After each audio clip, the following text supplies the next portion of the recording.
तो इंडिया और न्यूजीलैंड के बीच आपको दूसरा टी20 इंटरनेशनल मुकाबला लखनऊ में देखने को मिलेगा और पहले मुकाबले में रांची में स्पिन फ्रेंडली ट्रैक पर भारतीय टीम नेस्तनाबूद हुई है। तो डेफिनेटली आप लखनऊ में वापसी तो करना चाहेंगे। तो बहुत इंपॉर्टेंट है कि लखनऊ की पिच किस तरीके से बर्ताव करेगी और उस हिसाब से आपको कौन कौन से खिलाड़ी अपनी टीम में पिक करने हैं। ये सारी बातें बहुत ही महत्वपूर्ण है इस पार्टिकुलर मैच को लेकर। तो सारी कुछ आप लोगों से डिस्कस करूंगा, सब कुछ बताऊंगा और टॉप क्वालिटी फैंटेसी टीम आपको इस मैच के लिए देकर भी जाऊंगा। तो चलिए शुरुआत करते हैं, स्टार्ट करते हैं और चलिए कुछ फैक्ट्स मैं आपको पहले बताता हूं। देखिए, अब डैरल मिशेल ने पिछले मैच में बहुत अच्छा परफॉर्मेंस किया, बहुत ही बेहतरीन उन्होंने करके दिखाया, लेकिन क्या इस मैच में मैं उनको रखूंगा? मैं नहीं रखूंगा। क्यों नहीं रखूंगा? सब कुछ बताऊंगा, किसको रखूंगा किसको नहीं रखूंगा ये भी बता के जाऊंगा। और ये भी आपको बता दूं कि कुलदीप यादव उत्तर प्रदेश के लिए ही खेलते हैं, उनका होम ग्राउंड है लखनऊ, तो उनसे आप परफॉर्मेंस की उम्मीदें कर सकते हैं। थोड़ा सा आपको मैं टिप्स एंड ट्रिक्स दे रहा हूं, लेकिन ये शुरुआती बातें हैं। चलिए शुरुआत करते हैं, लेकिन उसके पहले एक दरख्वास्त करते हैं कि अगर आप चैनल पर नए हैं तो नीचे चैनल को सब्सक्राइब करके नोटिफिकेशन बेल ऑन करें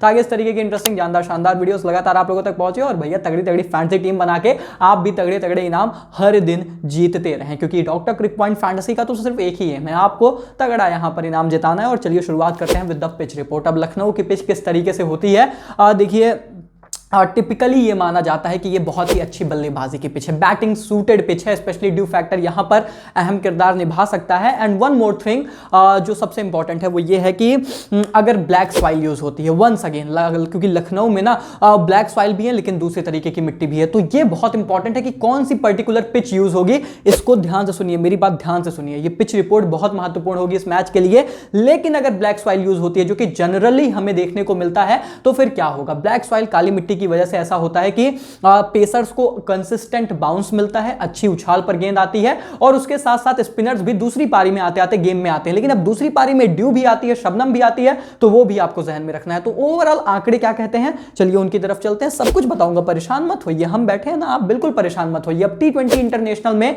अगर आप यहां के आंकड़े उठाकर देखेंगे तो 5 मैचेस खेले गए और औसतन पहली पारी का स्कोर 172 रन है, यानी कि हाई स्कोरिंग ग्राउंड आप कह सकते हो। बैटिंग पैराडाइज पिच, मैंने शुरुआत में ही शब्द इस्तेमाल किया था, इसका अर्थ यही था कि बल्लेबाजी के बहुत ही ज्यादा अनुकूल पिच होती है, बहुत ज्यादा रनों से भरी पिच होती है, खासकर पहली पारी में। जी हां, मैं आपको यह भी बता दूं कि पहली पारी और दूसरी पारी का डिफरेंस यहां बहुत बड़ा होता है और टीमों ने आमतौर पर पहली पारी में यहां पर खेलकर लंबा स्कोर किया है और मैचेस को डिफेंड किया है, तो यह भी चीज याद रखिए। लेकिन अब क्योंकि ड्यू का फैक्टर है तो टीम शायद चेस करने चली जाए, तो इन सभी पहलुओं पर गौर आपको बहुत फरमाना है। टीम क्या करेगी यह बहुत कुछ डिसाइड करेगा ना, कि टीम की सोच क्या है, उनकी स्ट्रैटेजी क्या है, टॉस पर आखिर वो क्या करने वाले हैं, सब कुछ आप लोग को समझना है इस पार्टिकुलर मैच के लिए, तभी आप ताबड़तोड़ टीम बनाओगे। देखो भैया, अगर एनालिसिस नहीं किया तो फिर टीम सही नहीं बना पाएंगे, ये बात आप ध्यान में रखें। और ऐसे में स्कोरिंग पैटर्न्स क्या कहते हैं? स्कोरिंग पैटर्न्स भी तो यही कहते हैं कि भैया 190 के ऊपर ना, मतलब 5 मैचेस में 2 मैचेस तो ऐसे हैं जहां पर 190 के पार गया है भैया,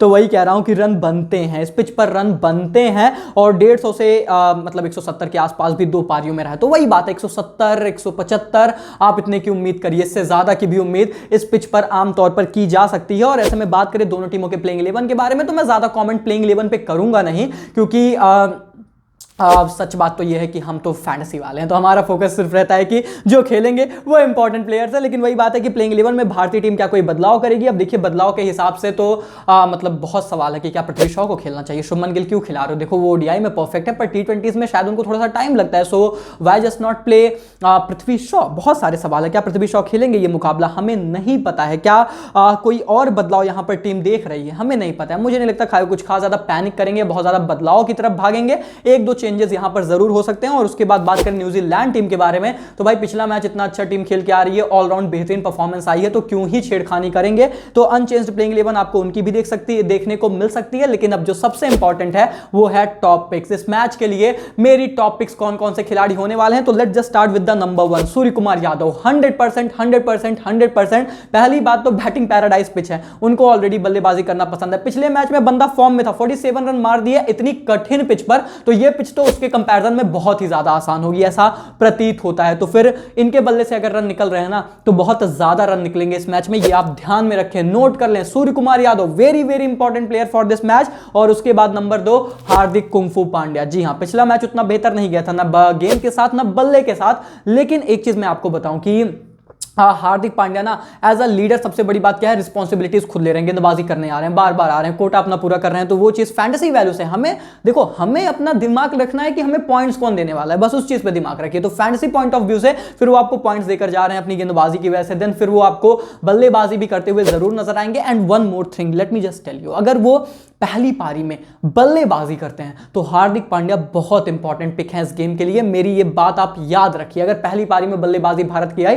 तो हार्दिक पांड्या बहुत इंपॉर्टेंट प्लेयर है। एंड देन इसके बाद हम बात करें नंबर 3 पिक को लेकर, तो I am going with a very differential pick, एक बिल्कुल डिफरेंशियल पिक रखूंगा लेकिन लॉजिक के साथ, हवा में तीर नहीं भैया। नंबर 3 पर मैं जा रहा हूं ग्लेन फिलिप्स के साथ। अब क्यों ग्लेन फिलिप्स, आपके जहन में ये बात आएगी कि क्यों ग्लेन फिलिप्स इस मैच के लिए मेरे इंपॉर्टेंट प्लेयर हैं। इसलिए इंपॉर्टेंट प्लेयर हैं दोस्त क्योंकि हमने लखनऊ के डायमेंशंस को पढ़ा, समझा, एनालाइज किया। लेग साइड बाउंड्रीज यहां पर बल्लेबाज प्रेफर करते हैं और गेंदबाजी टीम थोड़ा सा अवॉइड करना चाहती है। अब ग्लेन फिलिप्स के साथ सबसे बड़ा एडवांटेज ये है कि जो भी सामने स्पिनर है, फिर चाहे वो कुलदीप आपको देखने को मिलेंगे, चाहे वॉशिंगटन, हर कोई उनके तरफ गेंद लेकर आएगा और उनको लेग साइड पे मारना बहुत ही ज्यादा आसान बन जाएगा। एंड फॉर दिस डायमेंशंस जो आपको इस मैच के, आपको इस ग्राउंड के नजर आते हैं, उसके लहजे को ध्यान में रखते हुए ग्लेन फिलिप्स के लिए बहुत ही सुटेबल ग्राउंड है दोस्त। मैं आपको बता रहा हूं, ये मेरी टैक्टिक्स है, ये मेरी रीडिंग है गेम को लेकर, और ग्लेन फिलिप्स का बल्ला चल सकता है इस मैच में। इसीलिए कह रहा हूं कि ग्लेन फिलिप्स को अपनी टीम में जरूर रखना। एक ऐसी पिक है ना जो कि अगर आप मतलब मल्टीपल टीम्स बना रहे हो, आप ग्रैंड लीग खेल रहे हो, तो 100% रखना। क्या पता एक मैच में आप उनको कप्तान बना दो, एक टीम में, मतलब बना सकते हो, बिल्कुल बना सकते हो। इस बंदे का बल्ला चल सकता है इस मैच में। और उसके बाद दोस्तों नंबर 4 माइकल ब्रेसवेल 100%। पिछले मैच में आप देख लो, बंदे ने अगर बल्लेबाजी से स्कोर नहीं किया तो फिर आपको 2 विकेटें चटका के दी। तो हमेशा फैंटेसी वैल्यू से ब्रेसवेल बहुत इंपॉर्टेंट प्लेयर होते हैं और आपको निश्चित तौर पर पॉइंट देंगे ही देंगे। अब ये भी मत भूलिए कि पिछले मैच में वो रन आउट हुए थे,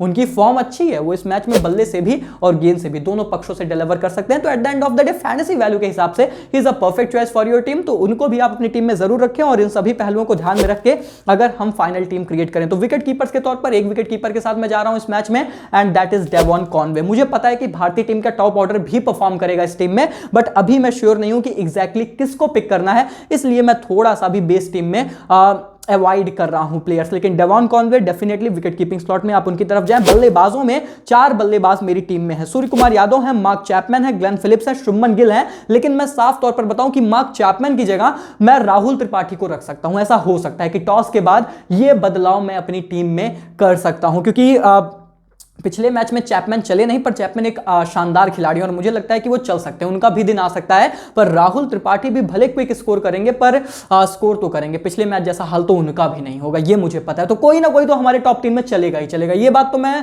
100% हूं। तो ये बात याद रखिएगा, अभी बेस टीम में बदलाव टॉस के बाद हो सकता है, फाइनल टीम तो टेलीग्राम पर ही मिलेगी भैया, याद रखिए। और ऑलराउंडर्स की श्रेणी में 3 ऑलराउंडर्स मेरी टीम में है, Michael Bracewell, Hardik Pandya, Washington सुंदर। तीनों ने ही बहुत अच्छा परफॉर्म किया है। हार्दिक से मैं स्पेशल पारी की उम्मीद भी कर रहा हूं बहुत जल्द इस श्रृंखला में, तो इसलिए वो तो मेरे बहुत इंपॉर्टेंट पिक हैं। और उसके बाद गेंदबाजी में 3 गेंदबाज मेरी टीम में है, कुलदीप, लॉकी फर्गसन, अर्शदीप सिंह। कुलदीप का होम ग्राउंड है तो उनसे आप परफॉर्मेंस की उम्मीद कर ही लीजिए, अच्छा करेंगे वो इस मैच में। और उसके बाद अभी के लिए मेरे कप्तान हार्दिक, मेरे वाइस कप्तान माइकल ब्रेसवेल हैं। लेकिन मैंने आपको इस चीज की भी हिंट दे रखी है ऑलरेडी इस बेस टीम में भी कि क्या क्या बदलाव हो सकता है। हो सकता है मैं राहुल त्रिपाठी को लूं, मार्क चैपमैन को मैं थोड़ा सा साइडलाइन करूं, और यह भी हो सकता है कि मैं कुलदीप यादव की भी तरफ थोड़ा सा अपना रुझान रखूं as a vice captaincy choice. अगर मुझे लगता है कि ब्लैक सॉइल पिच है और अगर ऐसा लगता है कि थोड़ा सा स्पिन फ्रेंडली रहेगी, वो तो मैं पिच को देखकर ही भैया फिलहाल तय कर पाऊंगा। लेकिन जो फैक्ट है वो यही याद रखिएगा कि कुलदीप अच्छा कर सकते हैं, उनका होम ग्राउंड है। और दूसरा मेरा जो की फैक्ट है वो यही है कि हार्दिक एक बहुत बेहतरीन captaincy and vice captaincy choice, final आपकी टीम में भी रहेंगे टॉस के बाद भी,